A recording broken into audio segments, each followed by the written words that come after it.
Gather, veterans. It's time to join the fight.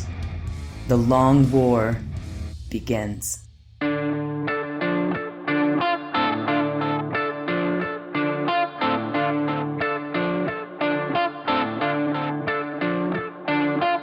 This is The Long War. I'm Rob Baer, and joining me once again are my partners in crime, Kenny Boucher, Mike Haspil, and Wyatt Turk. What's up, guys? Yo, dog, great to be here. Greetings and felicitations. Oh, what's up? I feel like so much has happened in the past week. It's really has. Don't even know where to start sometimes. I mean, it's great when we have weeks like this because sometimes we're like, nothing happened, and we're going to just talk about everything all at once. Yeah. I prefer this. This is exciting. No, I do too. I mean, you guys don't want to do like a retrospective on the Witcher series this week? Oh, Sure. I don't. Okay. Thank you anyways. I mean, we always have your, what is it, Robotech? Is that the one? Or Gundam? Gundam. Deep dive. Yeah, I gotta save that one. That's gonna be Yeah, the Gundam deep dive. But I'd like to go talk for the next hour about Yennefer's character development and how her needing a kid, it plays a big part into the character. Counterpoint: Yennefer is a trifling hoe. Wow. Counterpoint. Does that really bother you? No. Kara Quinn just said, "I'm signing off." See ya. Everybody always asking where she's at, but never how she's doing. Well, we got a good one today. We're bringing back our award-winning section. This is a bit. We've been doing this one for 6 years. What's new in the FAQ? Ooh. This is a highly anticipated 2020. Coming out of COVID lockdown, new 9th edition codexes. A lot of try-hard / butthurt Larrys on the market. Well, I think it was good timing with the chapter approved. I do. Actually, I have literally no negatives. I'm pretty happy with everything that's happened. And we do have a lot to cover. We've got a huge, thick, and girthy tabletop marketplace for Rob Baer for the News Memorial Desk. Thickest fur, hottest pool. Mm-hmm. How do you always make everything even grosser? That's the hot otter stream from the Vancouver Aquarium. It's on Twitch. When they did it, it was adorable and delightful. Yeah, it was cute. You made it gross. You made it gross. No, I didn't. Yeah. I'm just trying to make you guys look it up to see what it is. I'm not going to Google that. Yeah, I'm going to go look at it right now and see what their new title is. I want you to Google exactly the words you just said and tell us what pops up. Nope. I guarantee you it's not going to be the wholesome otter stream. He's going to be like, guys, I need a new computer. I broke my computer. Yeah. And not only I'm that, gonna it'll be now. like instant demonetized, strike against the channel. Extra shameless but cute. Thickest fur, hottest rescue. E-otters. #1, cold tub. Nice. Yeah. LT already put it in chat. He beat you to it. Dang it. Oh, my God. And we also have a legendary Haspil's Corner today, a follow-up on the Dice Check promo that occurred last week. But before all of that, let's roll out to Wyatt's Cave of Wonders. Yo. Would you rather live in a house full of porcelain dolls or stuffed clown toys? The house may or may not be haunted. This is weird because you tried to make that all creepy, and I'm listening to the extra shameless but cute stream, and all it is some otters in their pool. Hey, man, don't hijack my fucking segment. I hear the little question to be waves answered. of the ocean. You're dodging the question. calming. Stop being a You politician. are desecrating the spirit of the lamp. Yes. It's going to be I'll mute it. It's going to be a classic Rob Baer trick question. He's like, trick question. I already have both. Sorry, and you should see my garage. It's both. No, important question. But I'm a mutant. Rob, he did say it may or may not be haunted. What's the math on that haunt? Is it a dice roll chance? You just got to find you. Is one more likely to be haunted than the other? You got to take the risk, man. Got to take that. Because I feel like I could withstand the clowning easier, unless it's also haunted. That's the dilemma. Right? Then it's a problem. You don't know. Right? Because I can deal with haunted porcelain dolls way easier than haunted clown dolls. Yeah. That's what Unless I'm thinking too. Well- Like the little porcelain dolls could be like little automatons. So I could come home like that guy from Blade Runner and have little porcelain dolls that just run around the house. I don't know. Or Are they could be like, haunted. are they spooky, like held together? Like, can I boot one and it shatters apart? Is it going to rebuild itself? They're porcelain. Yeah. I don't know. Do you really want to take that chance? If they're haunted, they might not take kindly to that. Break one of them. I'm thinking porcelain because, and here's why, right? Specifically why. Poltergeist. I can't deal with that. That's my thoughts too. Poltergeist ruined me on haunted clown. I don't have a problem with Ruined me just on haunted clown dolls. I can't deal with that. regular clown doll, not a problem. Regular clown's not a problem. But if there's a chance that the clowning is also a possession scenario, a poltergeist scenario, that's instant shit myself, faint, Not void the bowels. okay. Not dealing with that. But porcelain dolls I can deal with. Like the first time I look and there's a porcelain doll and then I look again and it's gone, I'm like, yeah, okay, whatever, haunted porcelain doll. The first time I do that same situation with clown doll, that's it. Yeah. Mm-hmm. Like, I don't know. Maybe the porcelain doll just wants to have a tea party or something, but a haunted clown doll, that thing's going to kill you. Why is it you guys so scared of clowns? It's going to murder you. That sounds like something a clown would say. Immediately distrust Rob from this moment on. Yeah, well, he also chose rodeo clown and the other would you rather. So Sus. Rob sus. I don't know, man. Like clowns just, I don't know. Like when I think of clowns, I think of like ICP and it's just, I wish I can keep that's so much more harmless than the poltergeist. I don't know, man. If I was in a house with full of stuffed dolls and they were haunted by the ghost of juggalos, that would be inherently worse than just regular evil clowns. I don't know. I just can't take them seriously. So that's like, it's like, when you're public speaking, you're supposed to picture everybody naked. You picture them as juggalos. Yeah, I just picture them as juggalos. And I'm like, yeah, this is so much better. Oh, so smart. Look how dumb these people are. Oh my God. So porcelain dolls, my final answer. Okay. Porcelain dolls for me as well. Juggalos. It's not a choice. No. This is an A or B choice. The things, the juggalo-like things. Juggalos are clowns. So, I mean, you know what he means. I'll accept it. I mean, they're literally fucking clowns in all ways. They're clown shoes. Do I have to remain in the house? That's a question for the genie. Yeah, I mean, you have to live there. I have to live there. There's no loophole. Like, you can't burn it down for the insurance money. No, that's not what I was backyard. thinking. I was thinking charge money for the haunted porcelain doll. I'll turn it into like Escape a room. Airbnb. Like, yeah, sure. You still have to live there, though. Oh, yeah. And then the dolls and I are in on it, right? You get to be like the creepy old guy. Then it turns into like a Hellraiser scenario where I lure people to the house. Oh, we have such things to show you. Someone in chat's like, clowns any day. The kid killed the clown doll. Easy as fuck to deal with. He's like, well, it was cool having Haspil and Kenny on the podcast as we die to the Annabelle death dolls. As we die to the Annabelle dolls, or I make a secret evil pact. I'm kind of with Rob. Like, I don't take clowns as seriously as most people. I don't find them like inherently creepy or whatever. Unless it's like a real in-person, like a man in clown makeup is creepy. Like a grown human man who chose that as a profession is a fucking like weirdo. that. Like if it's the Violator from Spawn, like that. I mean, like it goes even deeper than that. Like if it's a grown man with like white felt gloves on, like that. Regardless of the is fucking context, creepy. it's unacceptable. Yeah. But like the like old timey porcelain dolls staring at you with dead shark eyes is, can't deal with that. They have to have like a little voice mechanism too. Yeah. Like if when they you have like a rock them, they say drawstring. mama or something. Yeah. I'm not about that one. Yeah. No. As long as we're going to be like, I want full creepy porcelain dolls. He's like, at this point, I'm just going to go all in and embrace my new life. Yeah. All in. Disappointed if it's not. I like your idea, Mike, but the insurance on that's going to be murder. Nice. You just have people sign waivers.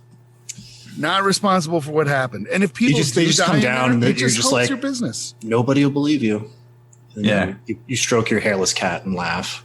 That's right. No one will believe you. Oh, how good. How good is that? All right.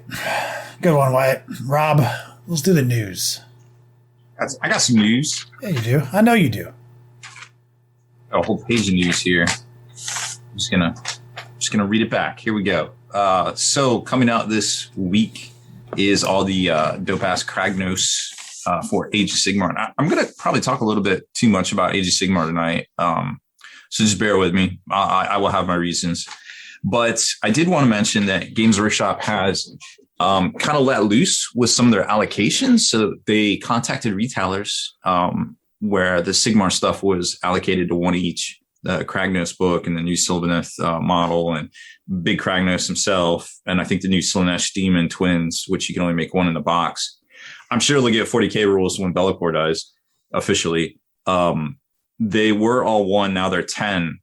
And whereas the chapter approved book was 30. So it was kind of like retailers were like, well, I don't know what to buy. You know, I could get 30 of this. And a lot of retailers actually told me they didn't get a lot of pre-orders for the chapter approved, which was kind of understandable because, you know, things haven't really started up but also kind of maybe an indicator that there's a bigger trend out there happening. I guess we'll just. It's kind of, but I see. Well, I mean, it's one of those books that we all kind of just know the rules for. That, you know what I mean? Like, yeah, you know what I mean? They didn't change the missions, and they told retailers they changed the missions.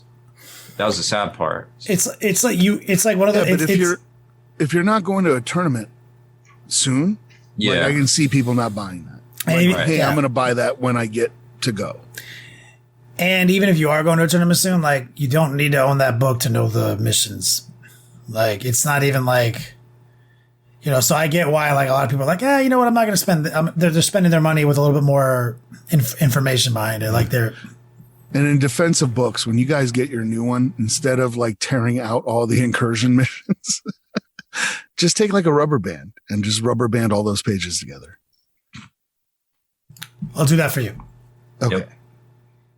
So they upped the allocations. They let retailers order more of that stuff this week. And also all of the sister stuff is allocated to 30 per item, which is pretty good considering some of the numbers we've been able to get, you know, on the retail side of things here lately. So that's hopefully something to look forward to in the future. And we get more and more allocations for stores so they can start, you know, making some of that money again.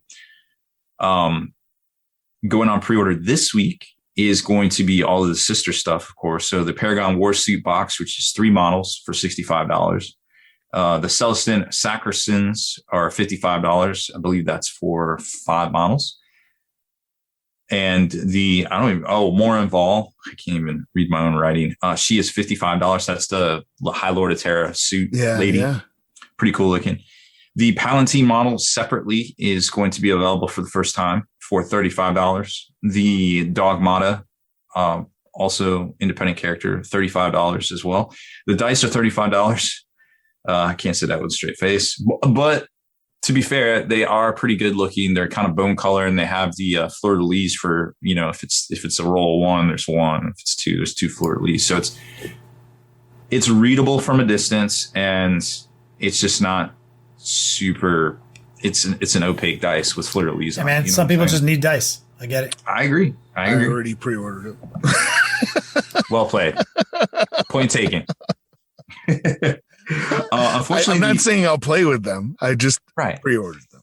I mean, you know, you might want them, and if you go to get them and they're like $80, then you actually profited.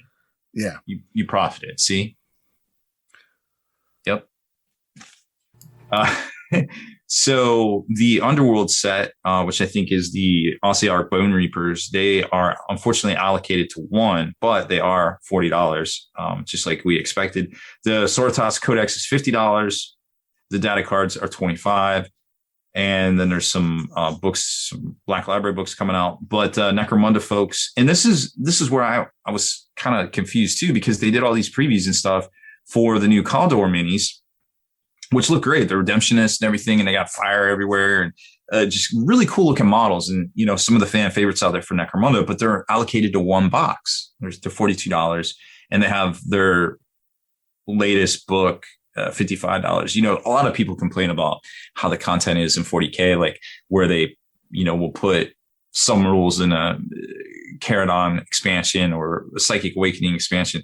If you play Necromunda, and I know all the Necromunda people listening are like, yep, that's exactly how it is. It is really tough to get all of the content for Necromunda. As a matter of fact, getting the cards so you can play is like just almost non-existent, because you have to collect them across all of the releases since 2017. So as far as 40K players go, I feel like we're kind of spoiled in regards to that, because getting all the content together for Necromunda it's really rough. But that being said, they have their House of Faith book coming out for $55, and they also have their own dice set coming out for $15, and their gang tactics cards, which, as I just alluded to, there's always one of those coming out, and they're not impossible to get them all. Just like Pokemon for $15. So that's all the stuff that's going on pre-release this week. The big rumor is that Sigmar will go on, the new Sigmar Dominion box will go on pre-order in 2 weeks, or be delivered in 2 weeks. So it'll have that like weird kind of 2 week where there's no release in between, except for maybe Black Library books, and stores will get the demo copies, and there'll be a lot of coverage on, all the internets about the new rules and everything. So potentially we'll see that released on the 19th. Followed by the new Orc Beast Naga box on the 26th. That's all rumors, though, but that's what the folks are saying out there on the street. And speaking of AOS, the new Dominion box, if you missed it over the weekend, is looking pretty good. I did miss it. Well, I'm sorry. You must have been doing something else on Saturday. Yeah.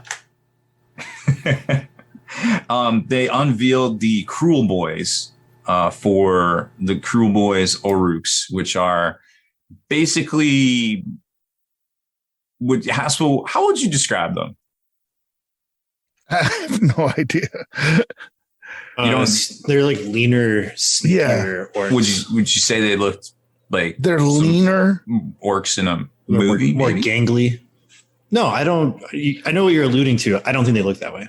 Yeah, I don't know what you're alluding to. So there's a lot of people are being pretty facetious, and they're like, "Oh, they look just like the Peter Jackson orcs." They don't look just like orcs. No, they look like they're definitely inspired by hobgoblin-y kind of. Yeah, that's what I was gonna say. Yeah, is what it reminds me of is I think his name is Blix in Legend.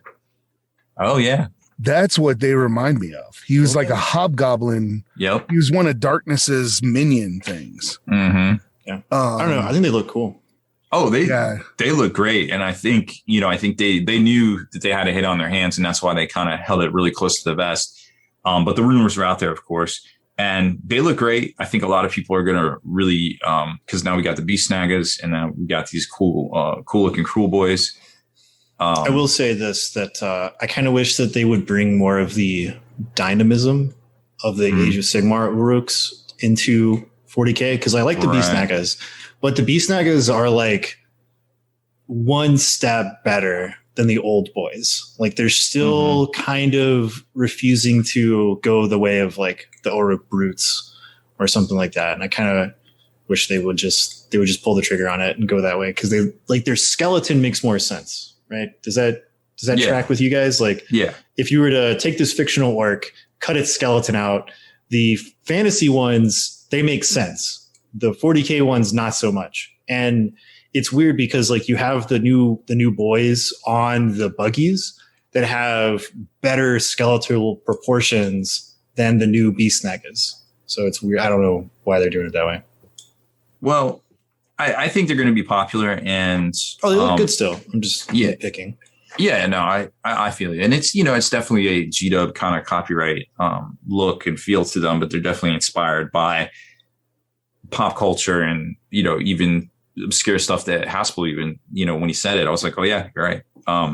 So I think they're pretty cool. So I think they're going to be a big hit, and they're saying that it is going to be a limited edition box Dominion. But some of the stuff will be available separately later on down the road, like they always do. So hopefully with these new allocations, past couple of weeks, everybody will be able to get what they need, and they won't have to scramble for, I'm sure everybody remembers Indominus and how that went down. Like that was just terrible. And I really hate to see that again, because Sigmar, while not as popular as 40K, it's still a great game. And it's definitely worth talking real quick about some of the rules previews that they've already shown, because for their rules, they are very, very, it looks to be a very tighter rule set, like how they laid it out in the books. Like there's section numbers like 10.2.3, like, oh, would you like to know what an attack is? Go check out 10.13-3. And so everything's like referencing each other, and it's all sectionalized, which seems to be really good. And, you know, we got really excited when 9th edition came out because everything, and 40K, because everything had bullet points and it was presented very well. Well, if you haven't seen the AOS previews, you know, think of that, but like cranked up to 11 with like diagrams. And it seems like everybody gets to do kind of something. Like all the heroes will be able to do specific actions, which they could do before, but it was a little bit more restricted. And now they have up to 5. Monsters even will get, once they complete their charge, they'll get to do a monster action, which is really cool. Like some of the stuff that the Gargants can already do. All right. So, Neato. It seems to be very immersive and very more narrative driven, you know, on the tabletop than like perhaps something that we'd ever be able to do in 40K. But remember, as a 40K player, you kind of got to, you know, have like a loose eye over on the AOS stuff, because they tend to take a lot of that mechanics and stuff and port them over to 40K in the future. Mm-hmm. So I would love to see like the way they're writing out the rules right now. Just the formatting would be great. That's a good point. Warhammer 40K. So I can't wait for that. There is some stuff that we're going to talk about later in the show for the new 40K FAQs, but I did want to mention a few things real quick, you know, that came down the pipe with the FAQs that just came out. And of course, you know, chapter approved too, that we just mentioned real quick, like Toughness 5 orcs, String 5 orcs, Toughness 4 grots. You know, that's all going to be something we're going to have to look out for. Well, I guess that was more of a preview, but in the near future, of course. Dark Eldar, you know, when the FAQ came out, everybody kind of ran to look at the Dark Eldar page. And of course, they adjusted the liquefier guns, you know, the Dark Technomancer stuff. So if you haven't read it yet, go over there, because, you know, everything that kind of happened up to this point probably isn't going to happen as much anymore. Yeah. And, you know, a lot of folks can take the patrol detachments now. They won't lose CP, but they're not going to get those command benefits, which, you know, I understand it. I'm not mad at it, but I don't think Dark Eldar is going to just fall to the wayside. But no, they're definitely scaled back a little bit for sure. Yeah, GW put out a pretty solid FAQ, and they actually talked about Dark Eldar, and we didn't think they would, and you know, wasn't crazy. But there are some adjustments that people are going to, you know, possibly need to make. And like I said, like you mentioned, Dark Technomancer no longer works on the liquefier gun, which was definitely a day one really strong visible combo. Oh yeah. You know, they take away some of the DPS of the Turbo Succubus. Yes. They, you know, made Raiders a little bit more expensive, you know. So yeah. Well, I think we saw the Raider points increase coming. I don't think people are mad at it. Same thing with like attack bikes going up 5 points. Yeah, I don't think people are mad at it. The fabled attack bike, which is important because the attack bike went up 5 points. Melted didn't get nerfed. Didn't touch Melted, which I agree with, and I didn't think Melted was that big of a problem. They did take, which is funny because a lot of times we talk about things on the podcast, Rob, and we did a whole podcast on like the utter points efficiency that is the Melted carrying device known as the attack bike. And we speculated that you either have to raise things up to its abilities by lowering their points or raising their abilities, or you need to raise up the points of the attack bike based on its hyper efficiency. And they did. They raised it. Yeah, and I'm not mad at it. I think it was definitely worth it. And, you know, I think that kind of plays into, too, a little bit of what we were talking about with the if you want to take the auxiliary super heavy detachment, now you get +2 CP. So it really only costs you 1 CP to do it, because it almost seems like there's this semi-trend of fielding bigger things. Yeah, it's worded kind of weird, but here you go. You got a Chaos Space Marine army? You could take an auxiliary Lord of Skulls for 1 command point. Right. It just can't be really cool. It just can't be soup, like just keyword chaos. Yeah, like they took super faction doesn't count. It's got to have a common real faction keyword with your warlord. Yep. And also speaking of chaos too, I guess we should mention that the Heretic Astartes is replaced with Legion. So for warp time, right? Yeah, warp time definitely came to mind real quick on that one. I forgot about warp time, but that was people were endlessly butthurt about it, and it's always been the same fix: Legion lock it. Most things are Legion locked, but that one was not, and that's why it was so crazy. And GW has been moving toward this trend of not letting you do like double moves and still be able to charge, things like that. So you can still do all sorts of double move charges with warp time. It's just it's Legion locked. That's a big deal for a lot of people. I mean, that's a big deal for the PTSD that a lot of people feel, but it's not really a big a deal right now. Yeah, well, we'll see what comes down the pipe overall. And I think another thing, just kind of generic thing worth talking about too, is that there was that weird Pythagorean triangle where if reserves came in and it was a skimmer, it was technically like shorter to assault something. Wyatt, say it the way you said it earlier. That's just what I wanted for this. Oh yeah, it was a dumb thing that should never have been debated. The intent of a reserve coming in at a set distance is that distance is that distance. It's 2D, and it's always the same. They would have stated otherwise. Like it should never have been a debate, but it is. These type of things, it's just I don't ever like throw my hat in the ring on this anymore because it's fucking preposterous. It's 9 inches. The same thing. That's how far away you are when you come in. Yeah, and I mean, it's sometimes people that do this stuff is just so dumb. I mean, they argue things that go beyond the intent of these rules to a point of just like ludicrousness. Like you could argue that like ludocracy is the eventually correct use of the heat death of the universe is going to occur. So none of these rules matter. And I can do whatever the fuck I want. It's obviously they're not asking players to do a Pythagorean triangle measurement to figure out that this thing can actually be 8 inches away when it's just like, it says deep strike at 9. You got to roll a 9 on the fucking charge. Like, spoiler alert. It's 9. Fuck over yourself. Jeez. And Rob, back to Rob for just 1 second. Custodes. There's more shuffling for Custodes though, right? Faction. Oh yeah. I guess we could talk about that. I think Telemon went up. Telemon went up 20 and the Caladius came down 20. So they keep yo-yoing, right? Yeah. So it's like this incessant yo-yo of, I don't even know what. I guess Telemon's back at 300 for the popular build, and I guess Caladius is 200.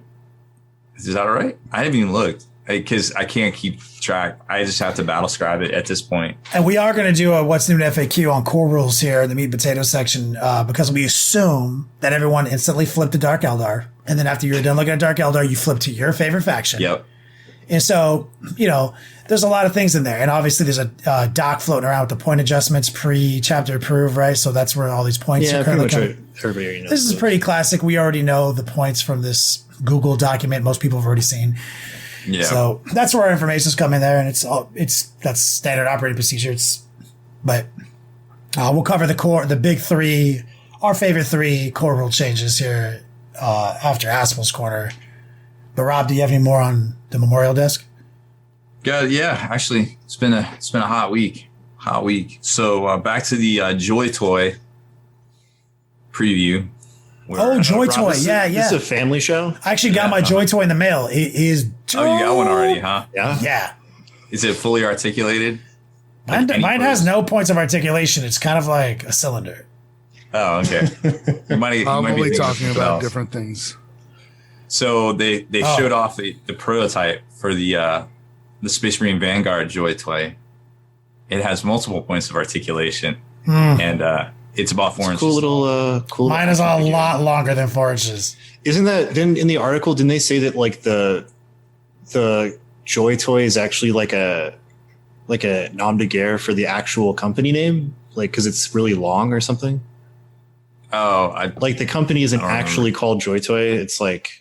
It's like GSI stands for like Gunze Sunyo Industries. Oh, yeah. So like the company is actually called something else, right?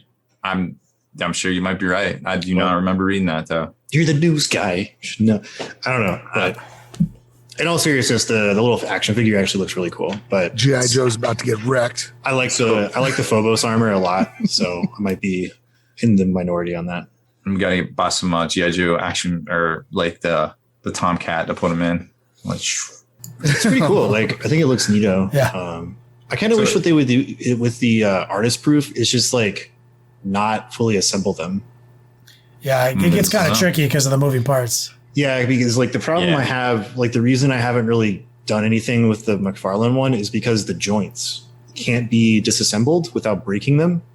And those are the things that are the hardest to paint because they're a moving part and you would want them to be like separated so that you can paint them and then varnish them so they don't scrape the paint and all that. It's like, it's a real pain in the ass to paint that way. So,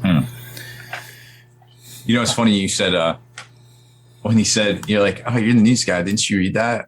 It's almost like what Kenny just said about everybody goes to their faction when the FAQ or to the Dark Eldar faction and then their faction. I feel like that's a little bit how it is with like, you know, the news. Like everybody goes to like their place where they get the content or the one thing in an article that's important to them. Whereas I have to kind of read everything, even if it doesn't go on the site, I still have to read it. You read a little bit about everything. Read a lot. A little bit of It's everything all of the time. At least All twice. day. I don't know if Haspil's going to get to it, but Blood Bowl 3 is officially in open beta. So yes. you can apply for that right meow if you are so inclined for the video game. That's the video game. Oh, also LVO tickets on sale? Yes. LVO tickets went on sale about By the time you hear this, hours ago. might be too late, but Yeah. check it out. Better buy mine real quick. We'll, of course, be there. Oh, did they not actually? They didn't actually put that article on Warcom, did they? Who? The action figure one. No. That was, I found that Where did I see that? probably on Spiky Bits because I was the only person that Maybe. wrote I it. don't know. I was just, now I'm like really, it's in my head. I'm really curious what the company's actually called. Just go to the site. I linked to it where I found it over on one of the Asian sites because they actually didn't have that on their own site, which was weird. It might be, it's probably like a business thing that there's like some different dealies because they didn't really advertise the Bandai Marine on Warcom either. Or the newer ones, I should say. Yeah. Well, you know, that's G-Dub. They'll talk about something once, I guess, you know, for the licensees. They have to be fair to them all.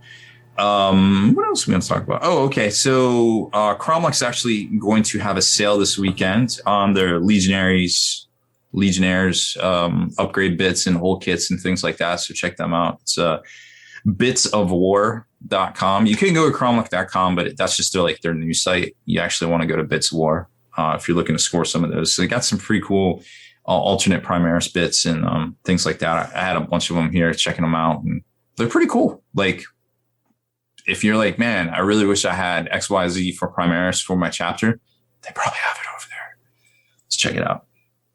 Cheeto Box, if you're into 3D printing. Ooh. Yes, they are going to release their pro version tomorrow, the 4th, June 4th, which it will be a licensed product. I don't know how much it is because they haven't told me yet, but they messaged me and asked me to write about it. And I was like, absolutely, I love your program. But what I found really nifty about the program is that you can split components apart. So if a lot of folks out there, for instance, you might have to use another program to split things apart and then bring it in Cheetah Box and do some different stuff. Maybe you use sports, maybe you use it for hollowing out. It's right off the bat, it's going to be a more robust program. I don't know if it's going to be worth the price because I don't know what the price is, but so far I'm pretty happy with everything else. So check that out. Hopefully we'll have a post on that tomorrow going into the weekend. And from Pop Goes the Monkey put out some Sonic Obliteration Hulks. It's basically not Emperor's Children obliterators, which look really cool. Very, very well done sculpts by Carnage King. I'm actually painting one on Twitch right now. It's our boy Carnage King. He's really good at the stuffs, with the sculpts. Yo, we're doing a full Iron Warriors paint job right now on one. I'm a little jealous. I'm doing it for you, man. Like I messed up that promo a little bit. Our lines crossed, and it's like, all right, iron within, iron without. That's Rob Baer's only tattoo, by the way. It's I'm not going to tell you it's what on it his is. stomach in an arch. Getting these weird. What is it? Do you guys have hair on your stomach? Is that a thing? Yeah. Yeah. Huh. Okay. You're going through puberty. I know. Yeah, I started getting some. I was like, what are these? Oh, I've got hair on my nose, on the tops of my ears. They were like really high on my cheek and on my eyeballs sometimes. The back hair is connecting to my chest hair through shoulder hair now. so that's what I have to look forward to, huh? Yeah. Great. Yeah. Can't wait. Some more independent miniatures to talk about. Hardcore Minis has put their female fighters on pre-order today, which I think at their pre-order price, they're $8 each. And they're pretty dope looking. Like there's some definitely cool alternates for guard, but there's some more spirited, inspired models, I suppose, maybe one from Sucker Punch, maybe some Mad Max. Just check them out. There's a bunch of cool ones over there.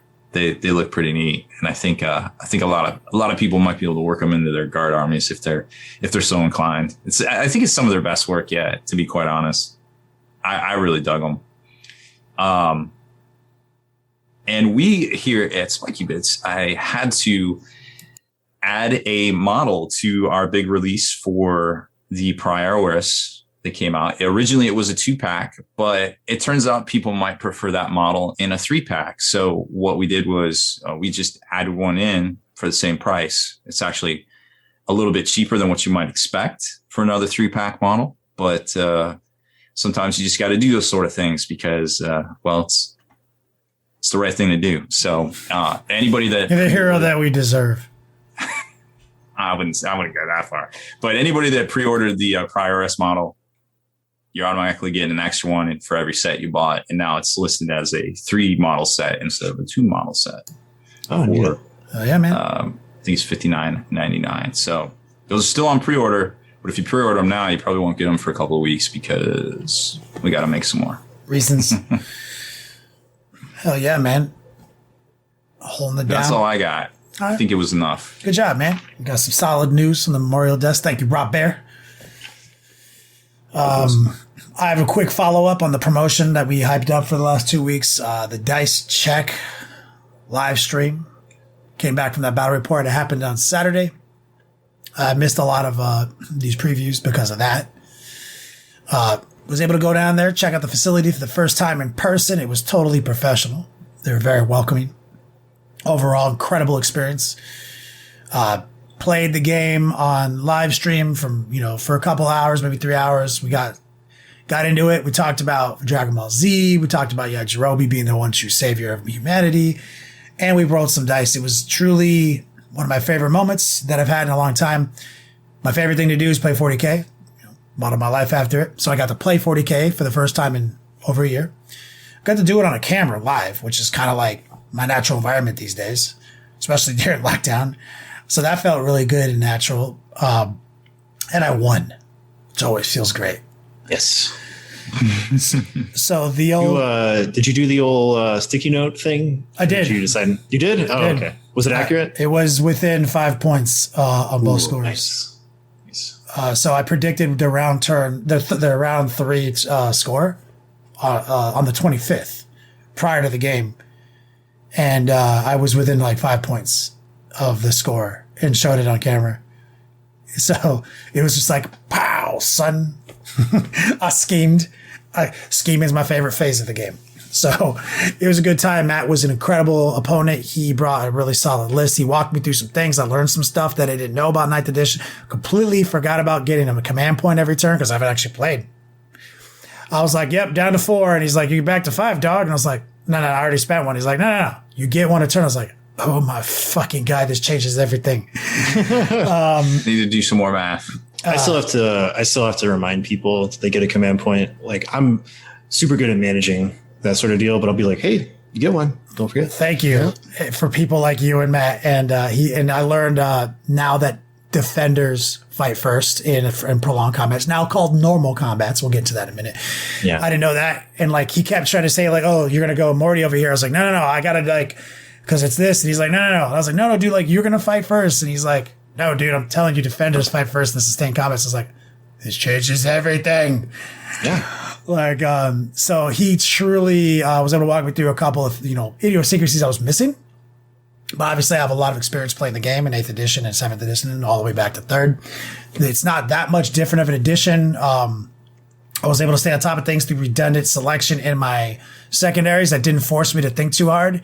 I was able to go first and kind of do the things I want to do. Like the bullets were landing. I was rolling some pretty solid, sustained high numbers on my random number of shots for my Plague Burst mortars and my Defilers.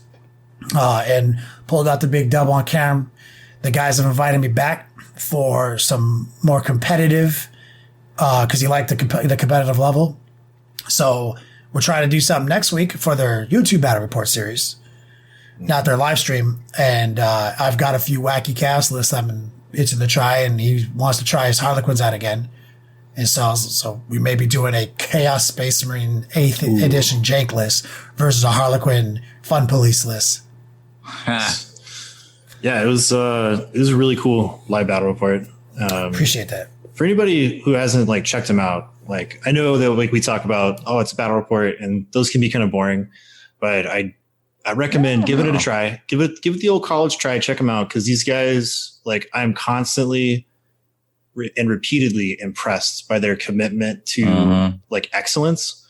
And they joke around. It's a fun thing. There's a lot of bits and gags, but on the back end, the professionalism is literally better than anybody else in this sphere of content creation as far as battle reports and 40K and stuff goes. So check them out. Do that cool thing. It's really yeah, awesome. Anybody who's curious, just listen to this podcast, Dice Check. You can find them on YouTube. You can find them on Twitch. Real fast, real easy. These guys are handling business. Looking forward to being back in their studio. I've also been invited out. We're going to get you. We're working out the dates and the logistics, but I've also been invited out, so I'm really excited to. Within 5 minutes of being there and seeing the stairs and no elevator, Demiki's I've already been working on how we're getting him up these fucking stairs. It always goes back to the My Buddy backpack. It is always. It always comes back to it. I'm going to have you drive down, and we're just going to have to finally pull a trigger and make it. Yeah. Well, don't the orcs have that crane hook thing? You could just. And they do, but I don't own one of those, but I do own backpacks and stuff. All right. But that's a good idea. And I was even thinking their table's pretty high, right? Their studio table. So what if I just had the My Buddy backpack and I just dressed in all green screen, the Green Man. So that way I'm floating yeah. Like 3PO. But anyway, that's my follow up on the big promo. Now let's kick it on over to a Haspil's Corner. Yeah, so today GW previewed a bunch of games and highlighted a bunch of games that were already out. And a couple of things I was really happy to see were that games that I thought okay, they've moved on from this, like Vermintide 2 had a content coming out for it. That Total War Warhammer 2 still had content coming out, even though they're gearing up for Total War Warhammer 3. So that was really, really cool. Of course, Rob talked about Blood Bowl. The highlights for me, though, were the trailer for Lost Crusade. Now, that's a mobile game. I did download it, but I haven't had a chance to play it on my phone, so I have no idea how good or bad it is. I generally don't play mobile games, so it'll be interesting. But the trailer for it was very, very good. And it's the whole Sister of Battle fighting with a Primaris Marine again, almost from a different angle, but against Chaos this time. So instead of Necrons. So it was kind of cool.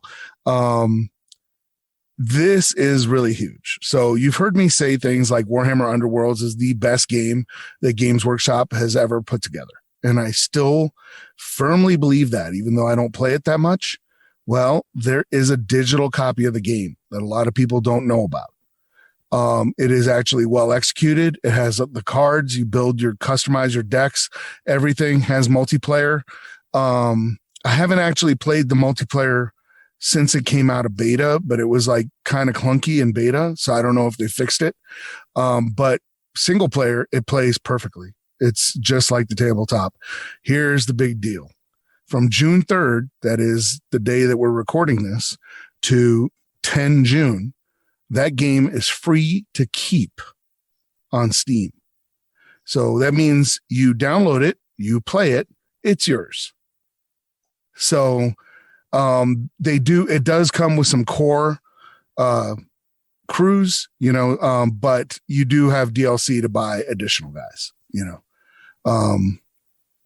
so that's kind of standard. There's another game that I saw that I was like, okay, this just looks like dumb fun. And it's called, just the name alone, I know Kenny's going to love it, Shooters, Blood, and Teeth. That's the name of the game. I have that tattooed across my back, dog. It's exactly what it sounds like. I have that right next to my Jar Jar Binks tattoo. What is that old game? It's like Metal Slug, but you play as Orc Buddhas shooting stuff. It looks awesome. And then the one that got me super excited is way back in the elderly days of the internet when games still came on floppy disks. There was a game called Chaos Gate. Yeah. And it was awesome. And it had, I might be mixing memories here, but this was back in the 90s when having live action. Oh, FMVs. Yeah, it's FMVs incorporated into the game were all the rage with like Command and Conquer and everything. And all those videos are on YouTube. You can go put that in and watch them. They're so fun. And they're real cheesy, but they are great. But yeah, so they announced Chaos Gate. So I went, remake a Chaos Gate. How can it get better? Demon Hunters. Yeah. Boom. The pro tags are the Grey Knights. The Grey Knights. So I was just like, I am 100% into this, right? And we all know how Games Workshop games, they license things to maybe some studios that probably shouldn't maybe have that license from time to time. And so the games can vary wildly in quality. And me and Wyatt want to talk to you. We want to evangelize. Oh yeah, about a game that came Sermonize. out like what, 2 days ago? It came out on the 1st. The Tuesday. It came out on Tuesday. Yeah. Oh, Hired Gun. Yeah, Hired Gun, dude. Hired Gun is so fucking rock and roll. Like, what platform are you playing it on? I'm playing it on my computer on Steam. Yeah, I'm playing on PC as well. I think it's also on consoles. It is. I don't really follow like games like video game journalism stuff because everything is centered around like negativity to get clicks these days. But I have heard from other people that like the port on the console is maybe like not great. But I mean, I'm playing it on PC. My computer's I think like 3-4 years old at this point. Can run it on Ultra. It runs pretty fucking smooth. Like. Nice. Yeah. So somebody, Mo's Magic in the chat says Hired Gun reviews are not kind. I don't know what those people were looking for. They don't know how to have fun. I jumped in expecting kind of a mindless shooter, right? And I was stunned by there is a large RPG element to the game, which I was not prepared for at all. And I was like, this is really, really cool. The upgrade system is on par. I would say the upgrade system reminds me of Fallout. The gameplay reminds me of Doom, and probably Borderlands is the closest I would say to what the gameplay feels like. Wow. Mm-hmm. Yeah. It's like, it's definitely got that skeleton of like run and gun, bash and smash, like stunt, like, shoot them up, then slash them up to kill them, get ammo drops, armor drops, kind of the same mechanical thing. You're rewarded for being hyper aggressive. Yeah, like always in the fight, like that kind of deal. So it has that sort of like Doom feel to it. And then there's also like loot drops, but it's way more streamlined. Like there's not going to be a ton of like. So it's like a light. It's a loot shooter or light, but has like a pretty heavy upgrade system. It's very light. Like you'll see like a bolt gun drop, and it's either a +1, +2, or +3. There's no like stat changes or anything. To be able to like change how the gun plays, you have to do mods like stocks and foregrips and barrels and things like that, and that's all just like normal stuff. There's no like +15 magnetic barrel type shit. It's very streamlined, very easy to understand. and it's super cool. Like there is RPG elements. You are a heavily augmented bounty hunter, so you have bionics and stuff like that, and you can upgrade those, which give you new abilities, which augment abilities, lets you do certain things. Like that's a lot of fun. And you have a doggo. And yeah, you can also have a little cyber mastiff. you can also augment the doggo. I felt really bad because he starts off as a regular ass dog, and then like you can just augment him, and he's all like scarred up and augmented with like metal trap jaws and stuff. And I'm just like, wow, I feel kind of bad that I did that. And to there's our dog friend. Here is a minor spoiler for the game. Is I thought, well, I don't even know if I should tell you this, but I thought you were playing as a character, and it turns out you meet that character in the game. Oh yeah. I mean, he's That's in all what the I'll trailers, so it's not really. It's not a spoiler. Yeah, Cal Jericho is sort of Cal like Jericho. So if you're a fan of the Cal Jericho novels and you like the whole Necromunda thing, and he's in there, he mentions Yolanda. I don't know if you're going to actually get to meet her. He mentions Scabs. I don't know if you're actually going to get to meet Scabs, but Cal Jericho is there. In his full Cal Jericho upper hive snobbery. Oh yeah. Cool. And I was surprised because I kind of thought I was playing as Cal Jericho because of the cyber mastiff and all this stuff like that. So I was like, oh, this is kind of like a prequel, like a story of how you became Cal Jericho, but then you get to meet Cal Jericho. So I was like, oh, okay, I'm my own guy. There's a little bit of I mean, there's not like a character creation screen so much as they give you like, there's like 5 or 6 male and 5 or 6 female like presets, and you just pick that, and that's like your character model, and then you can kind of change the look of their overall costume. There's no like armor pieces or accessories or anything. It's all like the only modification is to your gun, that part's pretty. It's kind of cool. Like you see him in cutscenes sometimes, so like you get a little bit of a sense of self. The only thing I was disappointed in, and mildly at that, is when you get to the main hub where you get your new missions and can upgrade yourself and do all that stuff. There's a place called the Gladiatorum.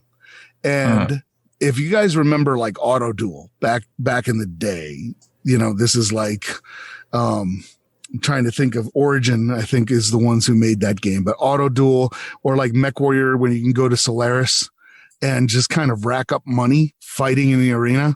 I thought that's what it was. So I was the Gladiatorium, I'm just going to fight in here for forever. Yeah. I mean, it's like blink and you'll miss it, but they do explain very briefly in one of like the tutorial sections when you first get to Martyr's Edge that it's like, hey, it's the Gladiatorium. It's for testing out like it's just for testing out your kits and builds. But I was just like, you know, guys, if you're going to change something of the game in some future patch, that's what I would like to see. You know, where I can just go and like get some random kit, get dropped in there and fight successive waves of bots for money, you know. For easy money. See how long you can last. Yeah, something like that. It's pretty good. Like they've already, I think a lot of the negative aspects of what people have been saying about it is that there were some issues with pre-release copies they sent out to people, and which is weird because like the devs straight up said like, hey, this is a pre-release copy. We know there are some issues. We're working on them, and then people still like shit all over it. So it's like, I don't know. Well, it's just this game's the worst. I would say it's not a $60 game. No, they're not trying to sell it as $60. Yeah. It's like a $30 game, and it's well worth it. And I guarantee you, like, if you like 40K, if you like, you know, fast action paced shooting games, like try it for yourself. Nice. Don't read what some stranger on the internet got paid to write about it one way or the other. Yeah, listen to these strangers on the internet. Yeah. Exactly. I'm just saying, it's just like, to me, if it was a bad game, I would say it's a bad game, but I'm not being paid to say one way or the other. Yeah. And seeing the scale of the Underhive, they got that so right. It's just Necromunda, the Hive Primus is so massive. You're just like, holy cow, you know, they got all that stuff perfectly right. Yeah. This is the same company that made, Deathwing Assault or Space Hulk Deathwing. Yeah. Same. Like they get 40K. They get 40K. And one of the things I will say I'll add to is that when you first get to this one battle, and you'll know when it is, right? Because these Eschers are swarming all over you. This like heavy metal music kicks in. And up until that point, I had been playing like Call of Duty, where I'm bringing up my bolter or my heavy stubber or whatever to my shoulder and looking down the sight for every kill, right? Yeah. When that heavy metal music kicked in, I went, oh yeah, this is 40K. Shoot from the hip. Yeah, shoot from the hip. I mean, one of the things they put on there, like you can put on your guns, is like a laser sight that just shows your reticle where it's going to go. And I was just like, oh, okay, I get this now. Like you're supposed to play this as you would like in a 40K novel where you're sprinting at full speed, gatting people, stabbing them in the face. It's and the close-up kills, the melee kills are on point. They're fantastic. So Bearded Dragon asked, has anyone played DACA Squadron? DACA Squadron is fun, but you need to know where it came from. It is a mobile game that was ported over to console and PC. So once you know that, it's kind of a little bit on rails. Some parts of it are anyway, but it's fun. It's not, I wouldn't pay a whole ton of money for it. So that might be a wait for a Steam sale one. Can see that. Fuck yeah, solid review. You guys are the orc voiceovers in DACA Squadron are hilarious though. Yeah. Hard gun, real fucking rock and roll, real meta.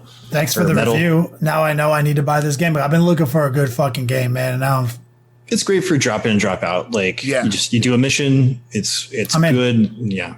You sold me on the mechanics. I'm fucking so in. Like it's a lot of fun. I can't wait for that. There's a lot of cool shit that I want to talk about, but it's spoily stuff. But and it would be spoily. I definitely had like a gotta wait more than one day after it drops before we start spoiling things. Yeah. But speaking of more than one day after it dropped, let's move into the meat and potatoes. If you guys don't know. Oh boy. So what's new in the FAQ? Lead us in a conversation, Wyatt. Can do. Specifically focused on these core rule changes that we've already that we've already discussed and rehearsed, and we think that these are the most interesting and important ones. Right. So one of the more minor ones is that they clarified how like quote has access to psychic disciplines works and how that interaction works with things like the Tome of Malkador. And believe it or not, it works exactly as intended and not some super weird jank way. Like a lot of people were trying to postulate and create theories on and all that type of stuff. How does it work? Like when you pick your psychic discipline, the Tome of Malkador lets you know one more psychic power from that discipline, not like, oh, well, I could have picked this other one when I made my list and I have access to that. It doesn't say I can't pick. Yeah. Like if you ever say it doesn't say I can't, you're fucking wrong. It doesn't say I can't. You're immediately wrong about all things 40K. Rob says, but it doesn't say I can. Doesn't say I can't. Good old Rob. You're off base if that's what you think. But they clarified it finally. Cool. Then there was probably the biggest one, which is the rare rules interactions with rules that always fight first or fight last, or he's not eligible to fight, and it's different wordings. And we kind of went over this in the pre-show, but they actually released a designer's commentary today, the day after the FAQ, which wasn't there the other day.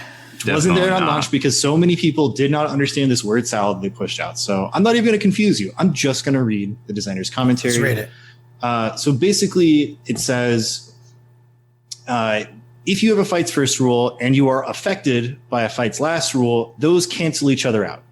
Right. So if your demonettes say always fights first, or read it verbatim if you don't mind. Yeah, I'm about to. Oh, okay. You're going to summarize it first.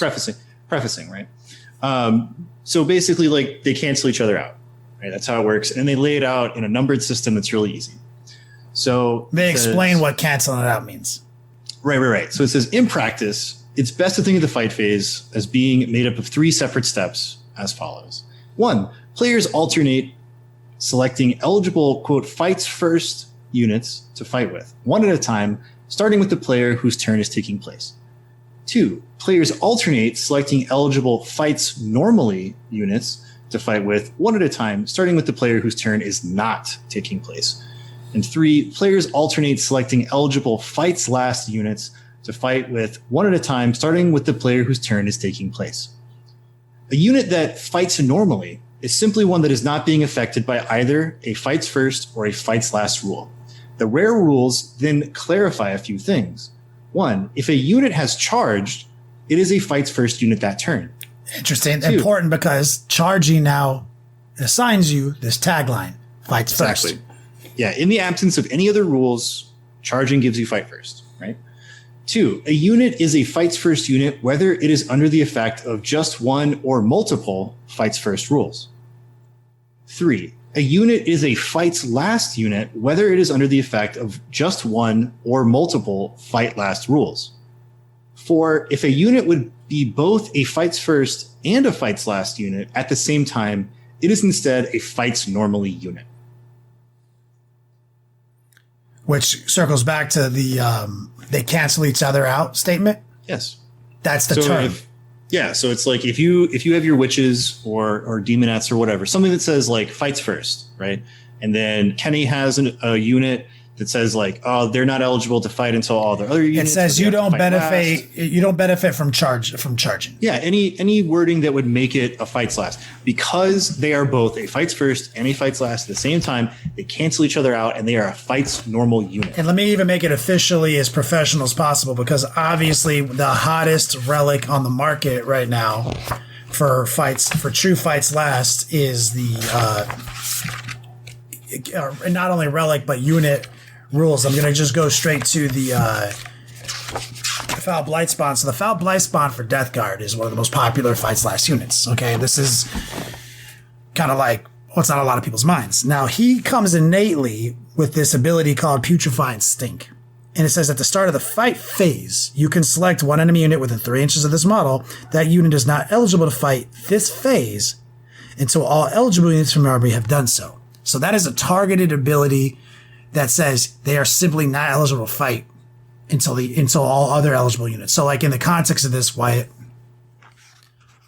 he makes them a fights last. Yeah, and yeah, exactly. And so he can't go until all eligible units. But there's another ability, right? And so this one is good because this one says they're not eligible. So like they kind of stay in the fights last section until all other eligible units have gone first, right? But then there's a relic that is, highly popular, right? Pretty much everyone who plays a Death Guard army has placed the Rotting Stench Vats on this guy, and this adds an aura ability, okay? And the aura ability is called Revolting Stench Vats, and it says, when an enemy unit's within 6 inches of the bearer, this unit cannot make use of any rules that allow it to fight first, and never having counts as making a charge move. So you can't benefit from fighting first, which is assigned to you by charging innately. So like in this situation, I'm standing there, right? To Wyatt's point. You charge me, you've been bestowed with a stack of fights first. I have now inflicted that unit with a stack of fights last by the context of these rules because he can't benefit from that. He's been downgraded to normal. And then you see that you look at the chart and you see that normal is defender's turn. So like I have been charged. I'm not defender, the guy whose turn it is not. Yeah, like using attacker and defender is a little confusing. It's confusing. So that's why they don't use it. They say whose turn it is not. The active player, or the inactive player, or my turn, or not my turn. So since it's your turn and you charge me and I've inflicted you with a stack of fights last and you've been downgraded to normal, I'm going before you. And so it's a lot of word salad that they ended up coming in with a designer's note on, but I love the way they worded it because it's like I think of it now as these rules that you like stack them on top of each other. You have an instance of fight first. You've been afflicted with an instance of fight last. You've been downgraded to normal, which is the concept of canceling each other out. And there's a guideline for who goes first in that circumstances based on whose turn it is. It's a very necessary clarification in 9th edition with the prevalence of so many things that fight first, always fight first, could never not fight first, always counts as, like there's so many different words. Yeah, there's too many different wordings that basically all mean the same thing, which can be confusing. And go ahead. So it's just a special, what was it, like rending and stuff. They just basically put the special labels onto fighting first. Rob, that's a great point. There was so many different. Rob, they low key brought a USR back in. In some instances, like that's what it should be, because like, well, I mean, we've said this a number of times that it's like if they equate to the same thing, they should have the exact same wording of the rule, right? You can put whatever fluff you want for the name and like the pretext, like, the Cult of Strife witches are so fucking angry and they do drugs, so they fight first, right? Like, and then you could have the exact same rule that's like the Space Marines are noble and heroic, and when they charge in, they take them by the surprise and they fight first, right? But when you change the actual wording of the rule, that is what makes it confusing, right? And as we have seen in 9th edition codexes, they're getting better about this is the same. They're rule slowly bringing the concept of a universal special rule, USR, guys. That was a big part of our game for a long time. Yeah. Now that did lead to its other whole can of worms, because it got oversimplified in its categorization of how they work. And so they took them out of the game, and they very coolly gave everyone, to Wyatt's point, a kind of like a narrative explanation for doing the fucking exact same thing that the next guy does, which is why if you're new to the game, you hear a lot of people, say Morty has Feel No Pain. Yeah. Well, he hasn't had Feel No Pain or Death Guard haven't had Feel No Pain in a long time. They've had Disgusting Resilience for a long time, which gave you in 8th edition the ability to ignore damage on a roll of a 5. Well, historically for the old heads, that's the universal special rule, Feel No Pain. And so that's why we still call it that, and as a holdover. Just like LT in chat said, like Deep Strike. We have 1,000 different ways of saying Deep Strike, and you'll hear a lot of old heads say, I'm Deep Striking. Or Feel No Pain, or yeah. So they're kind of bringing in this, I like how they're like I like the narrative of having different explanations for doing similar things, maybe slightly different, but mostly the same. But I also like isolating the ones that lead to the most conflict on the tabletop, that breaks the immersion of the game, and kind of re-USRing them, right? Yeah, it adds your individual flavor, but everybody can understand, like, hey, does that unit have X? Because if the rule itself is the same, but the name is different, it makes it a real easy thing to communicate between players, where it's like, no, actually, like, I have the Armor of Rest and it says like this one fucking thing. And then like my Demonettes have this like other thing.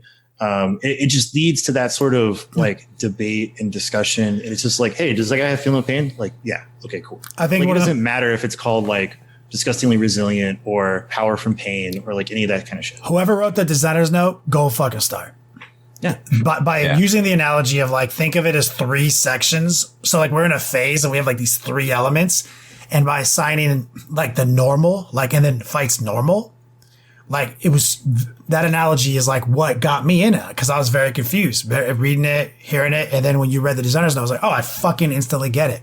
Sometimes analogies are the best way to explain things. I'm so grateful for that, man. Yeah, they even have like obviously if you're listening to this, you'd have to go look at it yourself, but they have like a visual example with like words and arrows, and they explain it in more detail so that you can see like a physical representation of this abstract thought of like the 3 different steps and that sort of deal. But like this is so much better than what the like errata in the FAQ actually says, because it's like same sort of like word salad type stuff that Games Workshop refuses to get away from. But yeah, I'm glad they did this, because trying to explain what it actually says in the errata. Literally, we did that live in the pregame show, and I literally could not understand why it was trying to tell me. And he was saying, that's why like I had already read it, and I instantly did not want to read it word for word. So I was like, this is what it does. But the designer's note is crazy. So, but there is one more talk of the town I've heard a couple people talking about, right? Yes, there was a clarification for rules that count as remaining stationary, because there was a number of things across multiple factions where this needed clarification. And so that says some rules allow a unit to count as having remained stationary or count as if it had not moved, even if that unit has moved during its movement phase. The following rules apply to these types of rules. 1. Such rules, if they apply to the shooting phase, mean that a unit is eligible to shoot even if it has advanced or fallen back this turn. 2. Such rules, if they apply in the shooting phase, mean that infantry models do not suffer the penalty to hit rolls incurred for firing heavy weapons in the same turn that their unit moved. 3. Such rules, if they apply in the shooting phase, mean that models do not suffer the penalty to hit rolls incurred for firing assault weapons in the same turn that their unit has advanced. 4. Such rules, if they apply in the charge phase, mean that the unit is eligible to declare a charge even if it has advanced or fallen back this turn. 5. Such rules mean that any other rules, abilities, stratagems, etc., that are used or triggered when a unit remains stationary, i.e. grinding advance, can be used/are triggered. 6. Even if a reinforcement unit is subject to such a rule, that rule has no effect on that unit in the turn that they are set up on the battlefield. This means reinforcement units always count as having moved, i.e. they never count as having remained stationary. Remember that this also includes repositioned and replacement units, page 363. 7. So- If a I was just going to make a joke about it said a page number in the new Sigmar. It's like 13.3.3 section. Oh, yeah. Yeah. 7. If a transport model is subject to such a rule, embarked models still cannot disembark from that transport during the movement phase if that transport has already moved, unless that transport or the models embarked within it have a rule that explicitly allows them to disembark after the transport has moved. 8. I think they also, we didn't talk about it, but I think they clarified drop pods. For chaos. Yeah. Wasn't it both? Dreadclaw, the people inside can now get out the turn it arrives. Yeah, that's what it was. Last one, even if a unit is subject to such a rule, it cannot start an action if it advanced or fallen back this turn. So basically, units that count as having as not moving have hit and run. Sort of. Like old school USR hit and run. Like they can fall back, shoot, and charge. Like if you count as having never moved, like you can fall back, you can still shoot as normal and assault as normal. Mm-hmm. Yeah. But you have to have that wording. You you never suffer the negatives from moving. You have to have the literal wording that says like haven't counted as moved or remained stationary. Yeah, counts as remain stationary. Yeah. So there's some different clarifications. Like this works for some of the Ultramarine stuff, not some of the Ultramarine stuff. Clarifies certain things for like some Salamanders stratagem, things like the Tau Mont Ka, different dealy doos like that. And they also clarify things. So it's like, well, I always count as remaining stationary, so I can like walk after I come in from no. Well, that's an old argument a lot of people used to make. You know, like You didn't say I couldn't. a lot of people I used to know were like, well, it says I remain stationary, so I can fall back and I've remained stationary. You know, so this is interesting. Yeah. So it clarifies a lot of that type of stuff, like what the intent of certain things is supposed to be, and like the transport stuff and things like that, which is nice. Yeah. That's kind of a big deal. So flip through your pages, see. Yep. I mean, there's a handful of other things. Mm-hmm. Like there's pages of blue in this errata. Well, a lot of people are chaos dick hard on that Dreadclaw, as Rob brought up earlier. Like I've been in some discords and they're like, "Oh my god, this is a great." It's a big deal. Yeah. Yeah. I mean, there's things like psychic powers, preventing/losing, objective secured, some things in the rules term glossary, different things like that. So like, go read it. Don't be that guy that Forrest Gumps his way through this. Go read it.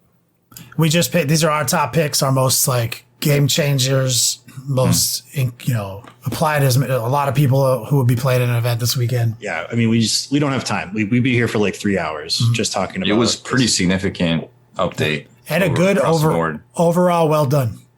Yeah, very solid. I think it's very rare that we're all in agreement that an FAQ is well done or something like that. Yeah. Yeah. Like when we all have the same take, it's usually good for the hobby. Yeah. Like unanimous decision. Well done. Well crafted. I mean, gold star. I'm a pretty big fan of that. Like insultingly 1 point drop on Riptides. That was a pretty Chad move from GW. Respect. Huge. They were just dicks. Like, it's 361. Let's just make it 360. Yeah, Maths. That's the best meme. And if you're a Tau player and you are upset by that, good. You deserve to be. You deserve it. I apologize for nothing. I have to eat a little bit of crow. So when folks announced the whole chess clocks thing, I was 100% against it. And I played my first game with a chess clock this last weekend, and it was friggin' awesome. So, so I will own up to it. I was wrong. And I think the perception I had of how you would use the chess clock came from playing chess. So I had it in my head that like, okay, I move and suddenly it's like your time, or I roll to hit and every time you roll to save, it's your time, and it goes back and forth. And we didn't do it that way. We only switched time when it made sense, when my opponent was basically like, oh, I've got like 3 different pools of wounds and I got to try to figure. Then you flip it back to him. But like then we flipped it to him. If he's queued up, ready to go and drop those saves almost as soon as you're done, you don't even care. Yeah, it ran fine. We were doing it. It worked great. And I was just like immediately sold. So I will take back what I said, and I was ignorant on that. And now that I know, self-reflection, I probably will play all my games with the chess clock. I mean, I like playing a chess class because I even like the concept, because we've always said like time is a resource that is not implicit in our game normally. There is no time resource when you play Warhammer 40K except when you play the tournament. Now there is a time resource. We have 3 hours and we have to split it between us equally. And so slow playing was an epidemic, right? It's and not even one of the like best ways to protect yourself. I do it all the time. Like if I'm playing on like the TCC and I play somebody that I know, I'm like, okay, like we don't need this. But if it's like, if I even have like the ghost of a thought that this dude might play slow, I'm going to whip that thing out, because I refuse to lose a game because you didn't get to use your resource. They stole your resource from you, right? Exactly. And so, unfortunately, time is a resource that has to be fairly distributed when you're playing in a tournament, because you don't have unlimited time. And so I have played a lot of chess clocks.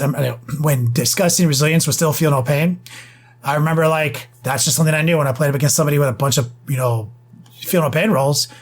Like how Haspil's like, I'm clicking over when he had whoop pulls. I remember like, you have to think about like how slow my resources being drained, how fast it's being drained by his rolls. That's on his time. But sometimes I'd be like shooting the shit with the guy and it'd be his turn. I'd ask him a question being social and he'd look up at me and I could see him like, he's trying to do his turn. And I would just click the time back to me. I was like, keep rolling your dice. He's like, and he'd be like, yeah, man, it was a pretty cool weekend. He'd be doing his thing. I was like, yeah, I just want to hear about that. Click it back to me. I do that shit all the time. All the time. Yep. As long as everyone's acting in good faith, it works really well. Yeah, it was kind of rocky. Like, in full like honesty of reality, there was a rocky time where some people were like, about the whole thing. And now it's to a point where it's just like, I can just put it on the table and there is no like, are you cool with this? Like, it's just like, okay, cool. Yeah. Took a couple seasons, but here we are. Big Uncle in the chat says, okay, I'll let GW know you're ready to throw down for a GW branded chess clock. Dude, I am in the market for a chess clock, and if they put an Aquila on it, it's done. It's done deal. But I showed Wyatt. I broke out an Aquila. That'd be pretty sick. I showed Wyatt I broke out my old busted chess clock from high school from like 1988. It showed like a nuclear launch code device. It's balling. Makes you think it isn't. Still works. You need to use that. That's like some BDE when you pull up with that thing. Just like, I am fucking serious about it. Oh, it's like I gotta screw the vacuum tubes back in. God. You're just like Rob with his fucking what's that tool you had that I didn't believe you had, Rob? Slide rule. A micrometer?